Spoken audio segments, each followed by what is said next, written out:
New Zealand এবং অস্ট্রেলিয়ার বিরুদ্ধে টেস্ট সিরিজে ভারতীয় দলের শোচনীয় পরাজয়ের পর এবার কঠিন পদক্ষেপ নিতে চলেছে বিসিসিআই। শনিবার প্রধান কোচ গৌতম গম্ভীর, প্রধান নির্বাচক অজিত আগারকার এবং অধিনায়ক রোহিত শর্মার সঙ্গে বিসিসিআই বৈঠকের পর অনেক নতুন নির্দেশিকা তৈরি করেছে। কোভিড-19 কারণে শিথিল করা আগের নিয়মগুলিকে পুনরায় প্রয়োগের বিবেচনা করছে বোর্ড।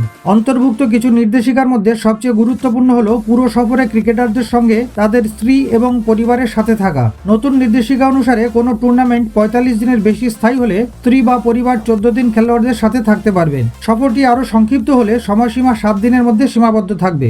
গত কয়েক বছরে দেখা গেছে কিছু প্লেয়ার টিম বাসে সঙ্গী না হয়ে আলাদাভাবে যাতায়াত করছেন।